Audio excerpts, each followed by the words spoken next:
hard when you need to dig. You got enough rock on the property. Yeah? That's all this place is rock when you're digging. You dug up about 5 or 6 of them today. Oh yeah?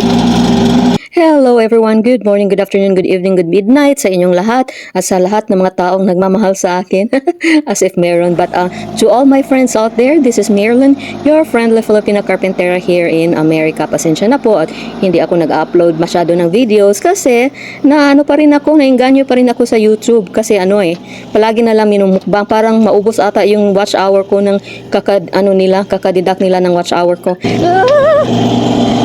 That's crazy! But anyway, so ito na guys, nag-start na kaming ng landscaping dito sa labas ng aming bahay, sa front yard. Yun, yung bato na yan, galing yan sa labas, sa likod actually. Tapos na bungkal nila nung gumawa sila ng sewer line. Tapos yan, sinabi ko na pakidala yan sa front, please, please, please, maawa kayo. Joke, sabi ko, please, can you please bring it to the front para may gagawin ako dyan na napaka-special na project. First time I heard a woman say, "Wow, awesome, big pile of dirt." Go inside the house. No, it only means one thing, that it's already starting. Are you coming back tomorrow too? It means you're getting closer, don't it? Yeah. Samantala, ito ako nasa loob pumunta. I think this was on the same day. This was few days ago. Ay guys, nagbagyo na naman dito oh. My gosh, may thunder na naman.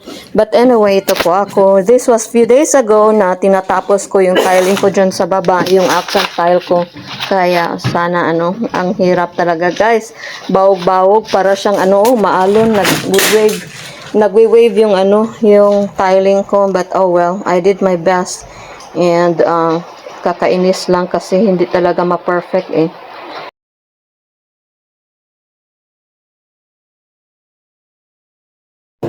Grabe yung dalugdog dito guys. Oh my gosh, nakakatakot. But anyway, at this juncture, tinawa ko yung asawa ko. Tingnan nyo, sabi ko. Tingnan nyo, ang palpak ng tiling ko. Sabi niya, it's okay. Ang ganda naman ng moral support nitong asawa ko. Kasi kahit na palpak yung ginawa ko, eto, nagsusupport pa rin siya.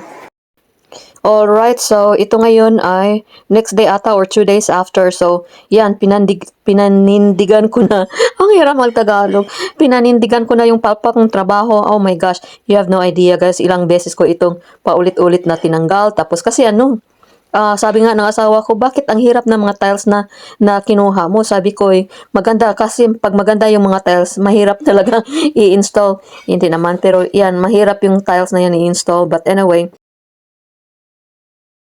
yan guys, ang ganda tingnan pag malayo. Oh my gosh, wag lang kayong lalapit kasi yung edging ng mga tiles ko hindi siya nagkatugma. Napaka talaga, hirap talaga ng paggawa nito. Tapos sabi ng asawa ko, ka kasi, gamit ka ng spacer. Ayokong gumamit ng spacer kaya nagmahay na ako. Yan talaga, pag hindi nakikinig sa asawa, magmahay-mahay na tayo, tingnan nyo.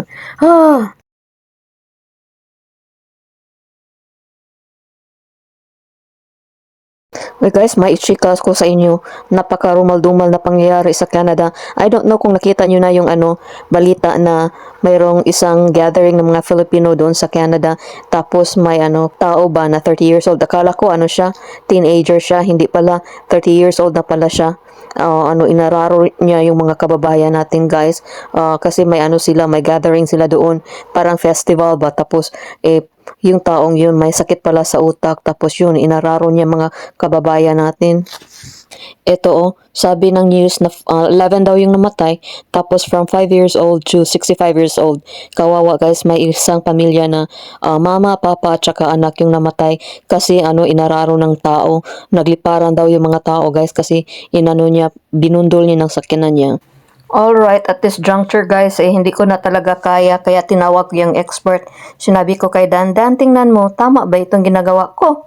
Tapos sabi niya, may martilyo ako dito, dukdukin mo na lang yung lahat. I-smash mo. Tapos guys, tingnan nyo. Oh, observe it. Boom! Yan. Alam nyo, mga 5 pounds siguro yung bigat ng tile na yan. Naku, buti na lang hindi nadali yung tiil ko. Pag naigo yung tail ko guys, sigurado hospital ang dala ko kasi mabigat yun. At so towards at the end of that working day, tinawag ko na talaga si Dan. Sabi ko, Dan, can you please help me fix this one?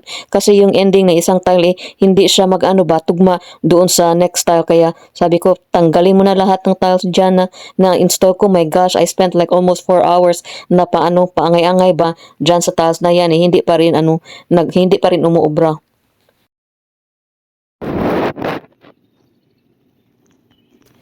Yan. Hindi ako pumunta sa aking renovation for a few days kasi nasira yung sakyanan namin. Oh my gosh. Sira na yung sakyanan ni Cory kaya yung sakyanan ko na lang, yung car ko na lang yung ginagamit namin. Tapos, lo and behold, nag-iinarte din yung sakyanan ko. Oh my goodness. As usual, andito pa rin ako sa aking bathroom. Look. Nakakainis guys kasi maganda tingnan sa malayo but look. Pangit. Pangit. Yan yung bandang dyan. Ang hindi ko talaga gusto and I don't know what to do. Itong tile na itong dalawa. I did that for 2 hours. 2 oras guys. 2 tile lang yung na-install ko kasi palagi ko siyang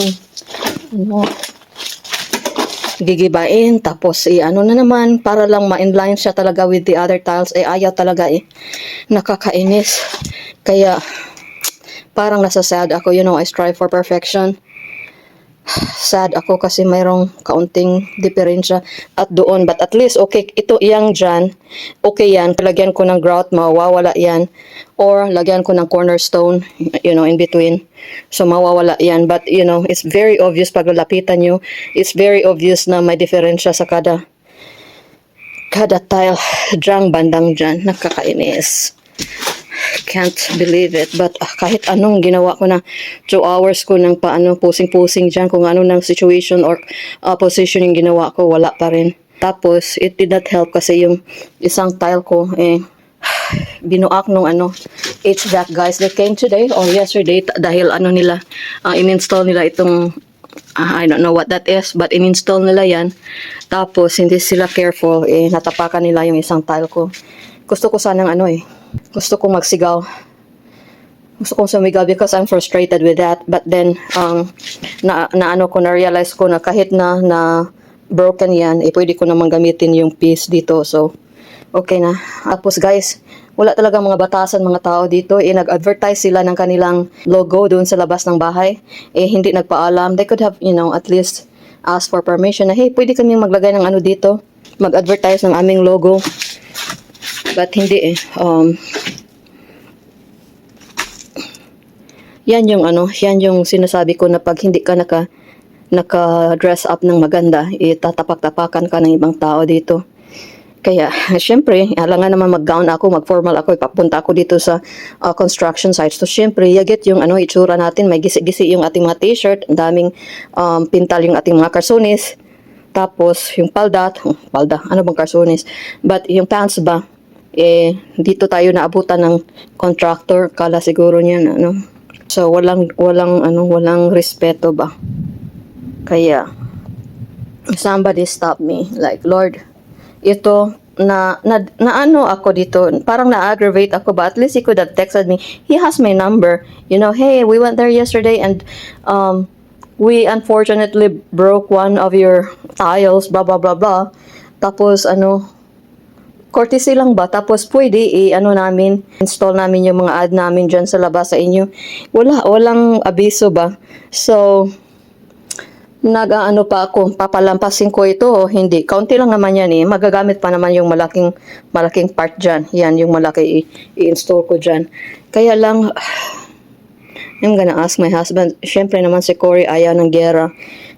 hindi naman ako nang aaway. Gusto ko lang i-fair yung treatment nyo. Like, have some respect, guys. This is my property, Tapos, anuhin nyo lang.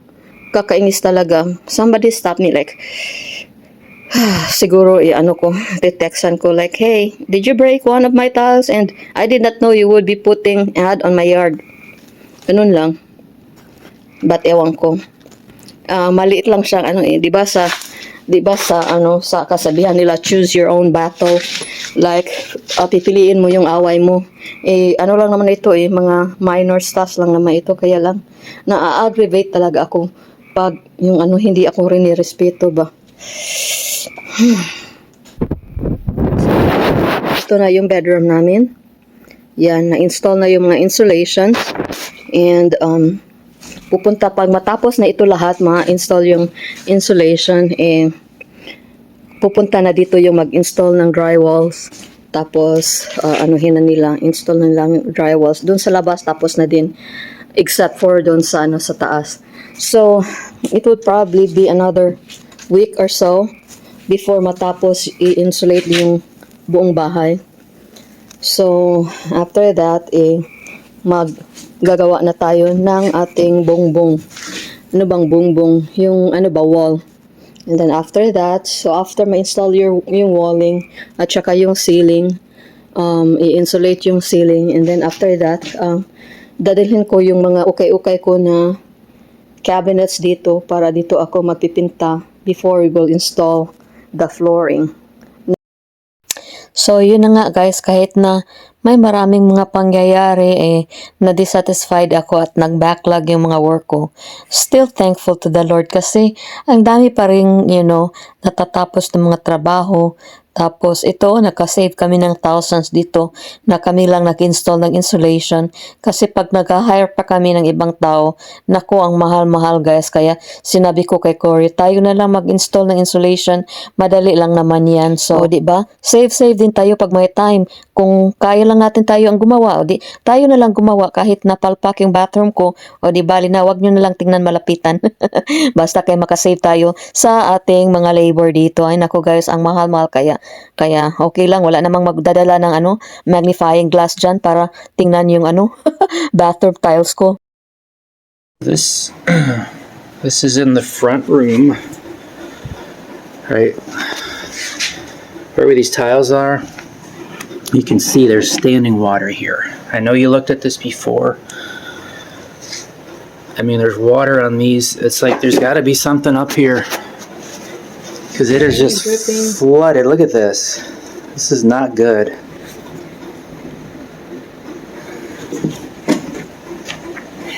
We need to get this fixed, okay? Hala guys, galit si Cory kasi hindi pa nga natapos yung bahay namin. Tumutulo na yung ulan kasi malakas yung ulan. Tapos yan, may tubig sa loob ng bahay kaya tinawagan niya yung engineer. Tapos frustrated siya. Nagalit siya ba? Sabi niya, my gosh, alam ba nila yung mga ginagawa nila? Bakit may tulo? Sabi ko, normal lang talaga yan. Siyempre, kasi nagagamit sila ng martilyo at saka pako. Kaya, i-contact lang natin. They will be able to fix that one. There, okay. Come on down. Oh. Please. Yes. See how she's up in the attic. Yeah, watch out for your, oh my gosh, Marilyn, you are right close to the wires. It's not yet. I know, but don't destroy them. Okay, come down. I'm ready for you to come down, Marilyn. Come on. Okay, I'll take video. Did you get it yet? Or? Yeah, I do not know if you can see the puddle of water here. It's very small. I cannot. It's over here. Yeah, there's a puddle of water, and it's not raining right now, so it's not getting big, but I believe that is where the source, on top of that is where the source of the leak is. And yeah, I think we got it. It should be under, on the top of that over there. So yan guys, kalabat ako doon sa tuktok ng bubong kasi may leak, di ba? So yan, pinicturean ko at binidyohan ko pa. Tapos sinabi ko, yan yung source. Ay nako, buti na lang may lahi akong unggoy, Nandyan ako sa tuktok ng atop. Hi Jacob, I'm at the attic right now, and this part of the attic, this is in the front room, is the one that has a leak. This part here is very damp, so I guess the leak comes from this area, but I don't know which part specifically, so we have to make a survey where we can find where the leak is. And hopefully we can find it soon because this rain is nasty. But anyway, yeah, it is directly above where the tiles are. So yan guys, pumunta ako sa bubong, sa atop ba, sa roof area, attic is what we call it. Tapos nag-investigate ako, pasok-pasok ako dyan sa mga trusses dyan. Tapos nakita ko na, discover ko kung saan galing yung tubig.